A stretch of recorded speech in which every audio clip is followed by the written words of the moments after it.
So Amazon is one of the very few select companies really still pushing Android tablets at this stage of 2020 with their Fire HD line, which leads us to the Amazon Fire HD 8, the 2020 edition, which actually isn't completely terrible. Thanks for watching 9 to 5 Google on YouTube. Remember to thumbs up, hit subscribe and enable notifications with the bell icon to be among the first to watch our upcoming videos.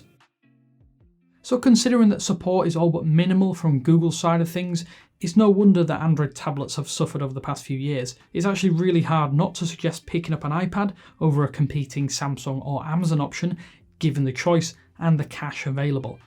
At the low end though, there are a few standouts, most notably the Samsung Galaxy Tab A series, but if you go even lower in price, you might have been tempted by the Fire HD series. While they are most definitely a major vehicle for all things Amazon, they have steadily improved with the recent release of the 2020 Fire HD 8 series. Now this is the 10th generation Kindle Fire HD device to be released, and it has quite a number of notable improvements in both the hardware and the software. At just $90 or £90 though, is it even worth taking a look? So we can sit all day and discuss how Android tablets like the Amazon Fire HD 8 feel cheap or have generic designs, but all you really need or want is a large, vibrant display and a body bigger than an average smartphone. There is tons of plastic here, which isn't a negative. It's nice to actually have a piece of tech that can take some everyday abuse and not really come out in bruises, scuffs and scratches. This is one of the few pieces of hardware I'm more than happy to use without any sort of case as a result. The matte plastic finish as well is also surprisingly attractive and easier to grip, which given the size of the HD8 is another bonus, I must admit. It's also pretty lightweight at under 400 grams. You could easily slip the Amazon Fire HD8 into your bag every day without ever really noticing it was there. The fact that you also get a 3.5mm headphone port is one other reason you might actually like the Fire HD8, and it's great not having to use Bluetooth headphones. So as for the specs, the base Fire HD 8 comes with 32GB of storage, but you can plug in a micro SD card up to 1TB, which is really impressive. If you're a big Amazon Prime user, this might be worthwhile for offline video and music storage, and it's something to note if you do want to go for the base model. Quickly talking about the display, the usage of HD is one that manages to be apt, as the Fire HD 8's IPS LCD display just scrapes 720p. The exact resolution is 1280 by 800 pixels, which on an 8-inch screen gives you a whopping 189 ppi. I can't say this display is stellar, it's borderline poor at times, but it's probably enough for what you'll end up using it for.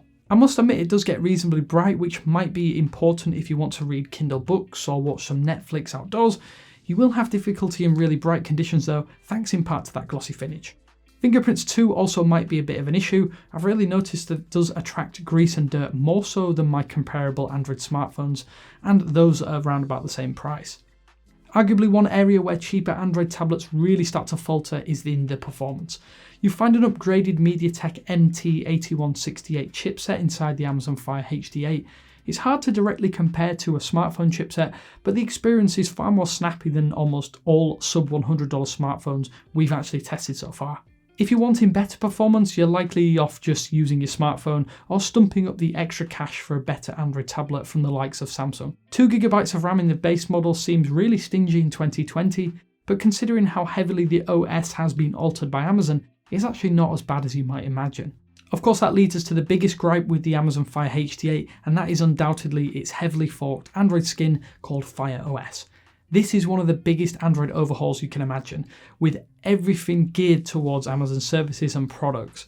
Version 7 of Fire OS comes pre-installed on the HD8, which is based upon Android Pie. It only comes with the October 2018 Security Patch 2, which might be a bit of concern to some of you out there. That said, there are no Google Play services or apps available officially on Amazon's platform either. If you do want to watch Netflix, Hulu or Amazon Prime Video, you'll have no issues with dedicated apps available. YouTube though is the most glaring and frustrating omission, especially given that Fire TV devices now have an official app for you to enjoy. You can actually sideload a ton of your favourite apps too, including YouTube, but this is still a bit of an annoyance and introduces some added security concerns. I have to admit the layout is so rigid and the lack of support for third-party launchers is still disappointing at this stage of 2020, But Fire OS is yet another vehicle to push you into more Amazon products and services.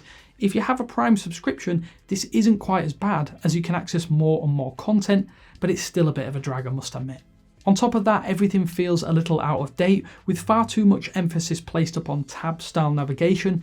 The menu system feels like a website, which isn't particularly great on a tablet. The UI definitely feels as though it was left behind during the early Marshmallow days, that is for sure.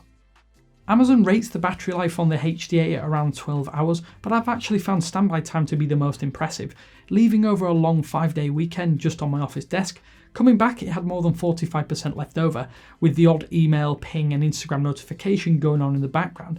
Considering that many of my other devices died during this period, I found it pleasantly surprising to say the least. Although when you consider that the HD8 does come with a 4850 mAh battery with barely any wireless connections save Wi-Fi and Bluetooth, all-day battery should be expected out of the box.